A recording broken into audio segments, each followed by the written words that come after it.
as we wait, let's do a little bit of house cleanup here and recap. Again, if you are watching, thank you so much for tuning in. It looks like we're about coming to the end of the Lucasfilm, Marvel Studios, Fox Studios, D23 panel at D23. The last thing we heard from the panel was that people were getting treated to watching 3D scenes of Avatar Way of the Water. The Fox portion seems to only be involved or be surrounding Avatar. No Deadpool announcement, nothing from the X-Men universe or Mutant universe or anything like that. So Fox bust, in my opinion. I mean, I'm sure there are a lot of people who are excited for Avatar.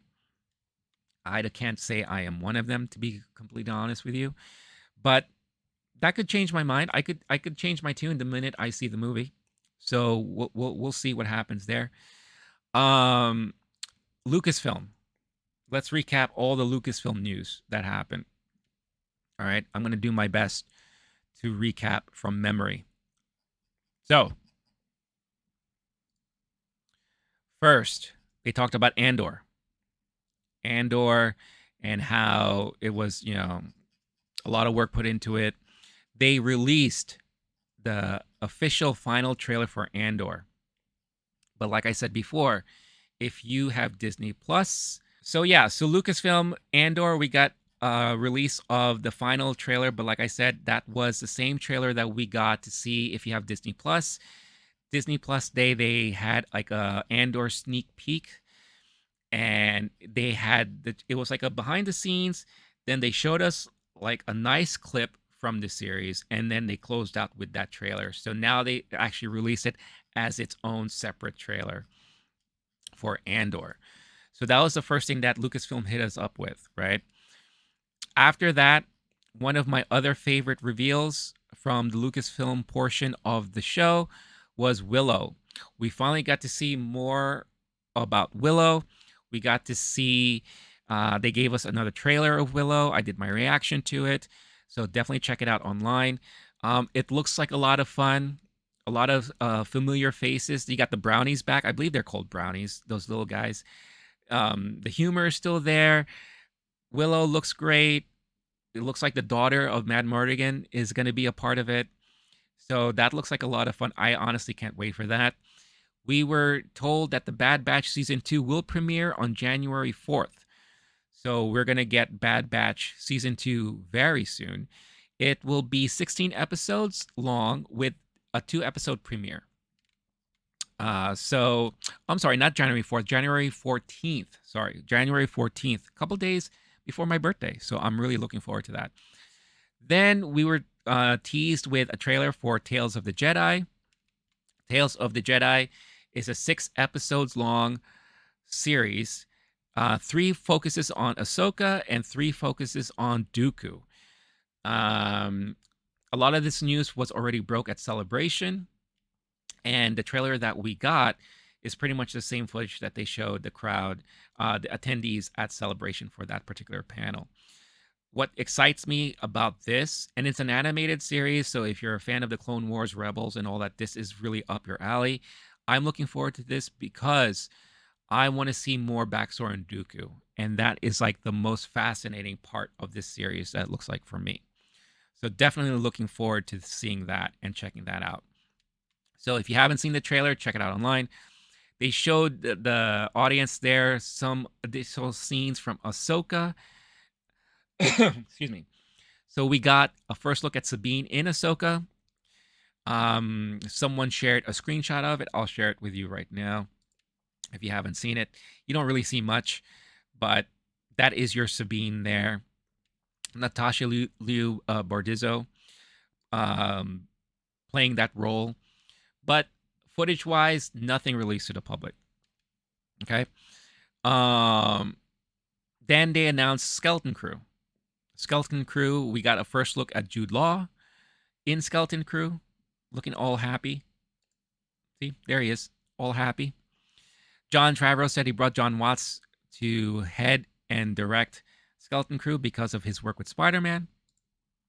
So that's fun and fascinating there. But that's it. Then the Mandalorian season 3. Mandalorian season 3. We got finally a teaser trailer for that season. Same exact footage that people saw at Celebration. So if you saw the leaked footage or if you were at Celebration and you made it to the panel, unlike I did, I was not able to go. But I was on the live stage floor where I got to see a lot of people show up. So I was happy. But I did not make that panel. My buddy made that panel, and he was telling me and explaining to me exactly the footage shown. And it is exactly the same footage, right? So we got that. If you haven't seen it, check it out. It looks fascinating. I mean, it looks like you got more Mandalorians. You're on Mandalore. You got Bo-Katan, really angry, and it looks like there's going to be a full out war between Mando and Bo-Katan and other Mandalorians in the mix there. So that looks like that's going to be a lot of fun. Really looking forward to that. Indiana Jones 5, people in attendance were able to catch some footage of the new Indiana Jones 5 movie. Harrison Ford then went on stage and he was in tears talking about the movie, acting with Phoebe Waller, who is in the movie as well. They explain it as the movie has a lot of heart involved. So I'm curious what kind of character Phoebe Waller is playing in Indiana Jones. Is she a relative? Is she a daughter? Or could she be the one that is getting the torch passed on to be the Indy moving forward? I don't know. Speculations. That's what we do. That's what we do, right? So very curious to see what all that means. And that was it. That was the Lucasfilm portion of the panel. No acolyte announcements or confirmations, official confirmations about the news casting that has been done in the last couple of weeks. Nothing on the Taika Waititi movie project. Nothing on the Kevin Feige project. Nothing with Patty Jenkins' movie, which I think is at this point dead in the water. Nothing movie wise at all, period. Announcement was made. So I don't know what's happening there, right? So that was kind of a letdown for a lot of people. Now moving into Marvel Studios, the panel started off with a live production of Rogers the Musical, which pleased a whole bunch of Twitter followers. And I'm saying that very sarcastically. So that was kind of a disappointment, or just a lot of people just saying, why? Why are they doing this, right? Who asked for this? Black Panther Wakanda Forever was the first thing they talked about. Ryan Coogler is still editing and cutting things from the movie. Movie comes out in November. New footage was shown to the audience in there. It involved mainly scenes with Namor fighting M'Baku. So that's really cool. Nothing was released to the public as far as that is concerned. Winston Duke, who plays M'Baku, did say that Wakanda is a very different place following the events of Endgame with better evolved tech. And it makes sense, I said before, because you have Shuri working with Ironheart, who is going to be introduced in the movie. And that led into the Ironheart announcement. So they revealed a new logo for Ironheart. I'll show it to you right now, just real quick. So Ironheart new logo was released. And then we found out that Ryan Coogler is executive producing Ironheart. And they debuted a teaser for the series to the audience in attendance.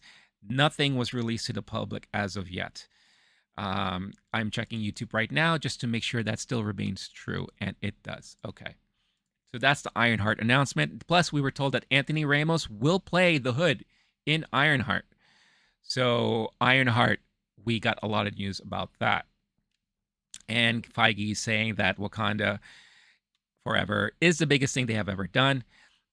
I mentioned and I commented and saying this is probably the hardest thing they definitely ever done because of the adjustments they had to make due to the untimely death of Chadwick Boseman, R.I.P., to our Black Panther. So a I think this movie has a lot of things riding on it, and it closes out Phase 4. So very curious to see what's going to transpire there. They gave more information about Ironheart, exploring the battle between magic and tech and all that. Then they moved into Ant-Man and the Wasp: Quantumania. Um, this movie comes out in February, and it officially starts Phase 5. So they saying this movie will directly link to the event movie called Avengers: The Kang Dynasty, which of course was announced during San Diego Comic-Con. And duh, like that makes sense, right? The speculation, at least from my end here, is like, well, how big of a role will Kang play throughout Phase 5? I think he's going to end up probably being a background puppet master or villain like Thanos was. We're going to see a good amount of him in Ant-Man, in Quantumania, and then he may end up disappearing or just being a more background character, right? But we'll see. The plot line seems to follow along the lines that Scott Lang has to do stuff for Kang because Kang captured Cassie, and in order to get Cassie back, Ant-Man has to work for Kang. So that sounds to be at least one part of the plot for Quantumania. Randall Park returns. This was the announcement of the day for me. Werewolf by Night was officially announced to my surprise, and I'm sure to a lot of people's surprises. The fact that they mentioned this in the past, and they mentioned that this was something that was going to probably release come Halloween. We haven't heard of anything since until today. The trailer dropped, and it is like that retro 80s horror type movie. It's all in black and white. The tone and feel is fun. I'm a huge retro horror fan, and it just looks like a lot of fun. It looks gory and bloody at times, but it's black and white, so it's not so gruesome. Man Thing. The Man Thing will be finally introduced into the MCU, and looks like he's going to be part of this. The only concern I have, and the surprise, was that it's being directed by Michael Giacchino, who is better known for composing music.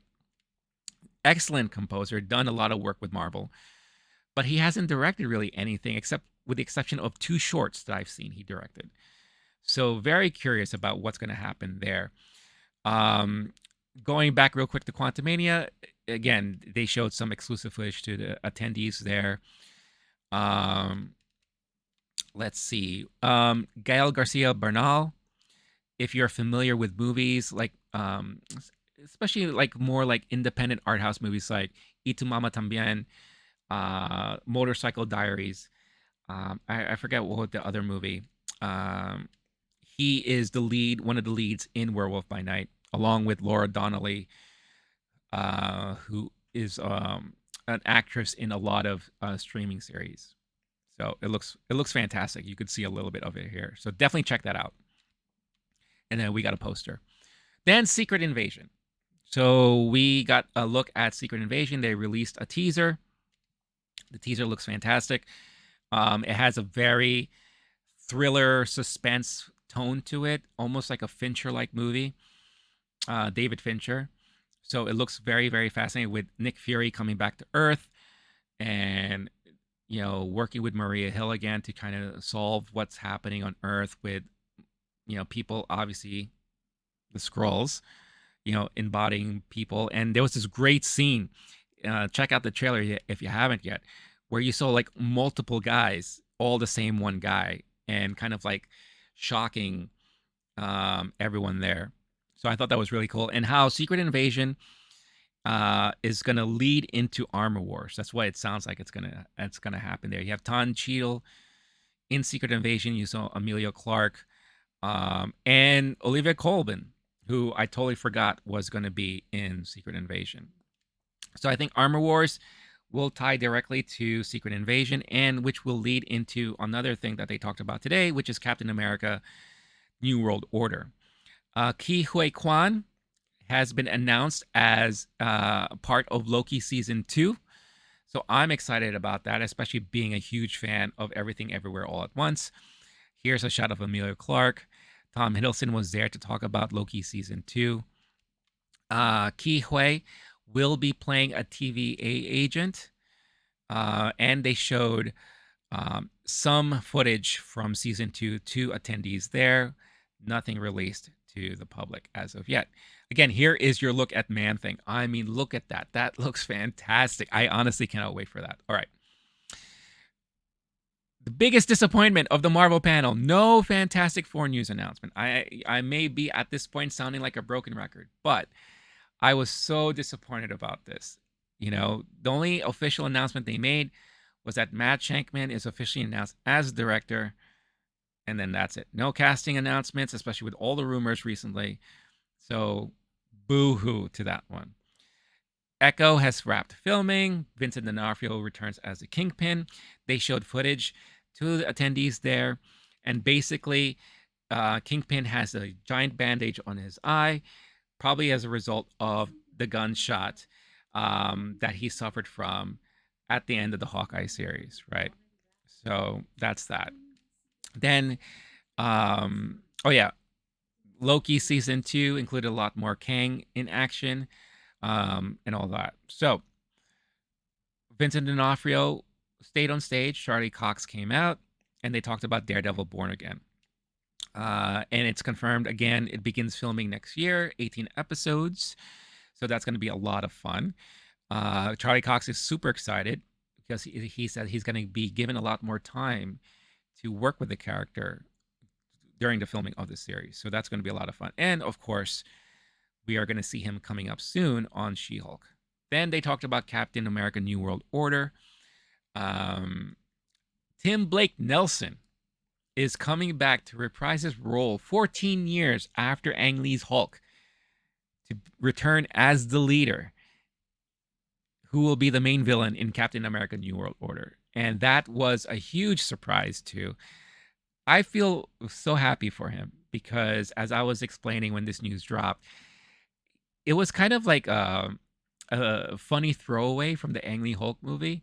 And of course, the speculation at that time, you know, when you saw him getting doused with the gamma radiation and his head swelling up and expanding and his brain is like, everyone's like, oh my God, he's going to be the leader. He's going to be the leader.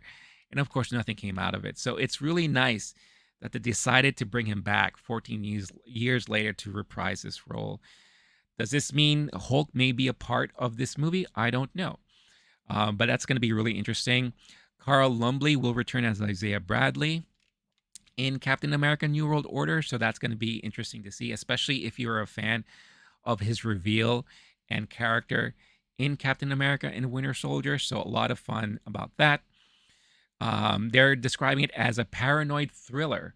So this is one of the reasons why I think it will tie very heavily with Secret Invasion and Armor Wars, because Secret Invasion already kind of has a lot of that going for it, the tone wise, if you look at the trailer. Armor Wars might carry on some of that same tone, which would make sense that it will lead into Captain America. Happy to hear about this. Danny Ramirez returns as the new Falcon in Captain America New World Order. So that's going to be a lot of fun to see, especially if you're a fan of his character. Another huge surprise announcement that pleased me was we got our official Thunderbolts casting and lineup. So your official character lineup for the Thunderbolts is Yelena, Red Guardian, Bucky, Ghost, Taskmaster, Val, and U.S. Agent. That is your Thunderbolts team. Of course, all the actors and actresses involved will be returning. If you don't know who Val is, that is a Julia Louis-Dreyfus character that we've seen pop up in Captain America, Winter Soldier, Hawkeye, and I believe she appeared in some other movies too, in like little snippets here and there. So we got treated with that full cast announcement, which was a lot of fun. Excuse me, I'm parched. I've been talking a lot. Okay, moving on from that. And again, here is like a nice picture of Tim Blake Nelson, you know, being brought back to reprise his role as the leader. I thought this was fantastic. I really love that. Then the last Marvel news we got was the Marvels. And it's confirmed that Brie Larson, Iman Vellani, and Teyonah Parris and director Nia DaCosta will be part of the Marvels movie. And the audience there was treated with some footage from the movie so far. So basically, the plot that was described is that uh, the three of them have to work together because every time one of them uses their powers, they get switched out with one of the other Marvels. So it's almost similar to like what we saw transpire at the end of the Miss Marvel series. So we'll get Brie Larson's Captain Marvel, Iman Vellani's Miss Marvel, and Tiana Paris's version of Marvel that we saw in WandaVision, right? So that's going to be a lot of fun to see. Um, and then that was it from the Marvel side of things. So I know a lot of people are hugely disappointed about the lack of Fantastic Four news, including myself. The lack of anything mutant related or, more kind of reveals about the holes within Phase 5 and potentially Phase 6. But I think the biggest disappointment and letdown was lack of Fantastic Four announcements. And the panel closed off with Fox talking about Avatar. Whether you like it or not, or looking forward to it or not, Avatar, Avatar, Avatar. And they said that Avatar 4 has just begun filming. So they just started filming Avatar 4. But that's basically it. That's all you got from this panel. It was a long one. It was like over 3 hours long. Marvel took a big portion of it. But Fox, no announcements about Deadpool 3. Nothing regarding that. So very disappointed about how all that transpired. But that's it. Again, for those of you watching and joining me, what were some of the announcements you were looking forward to that you were hoping to see? This was a very long live stream. I appreciate those of you who stuck around, who popped in and out, who said hi, left a like and subscribe. Don't forget to do so if you're new to the channel. This has also been a celebration because the channel broke 1,000 subscribers within the last 12 hours. So I'm extremely thrilled. Thank you so much to the big community out there. And for those of you who have been supporting me and the channel ever since it started its journey a little over 2 years ago, with a lot more focus within the last year and a half. So thank you so much. But that comes to the end of the stream for today. Again, curious to hear your thoughts and comments about everything that was announced and dropped. So definitely let me know in the comments, or you could comment on my Twitter. You see all the handles on your screen there. Stay tuned to the channel for other recaps and announcements coming up, or that may be breaking. I will be clipping out kind of my trailer reactions for everything that dropped today. So stay tuned if you want to recap on all of that. Thank you so much. Hit the notification bell, subscribe, like. If you want to stay tuned for everything that's going to be dropping and hitting the channel within the upcoming weeks and in the future. But with that being said, stay cool, stay classy, stay safe. Thank you so much. Catch you all next time. Peace out, everyone. Thank you.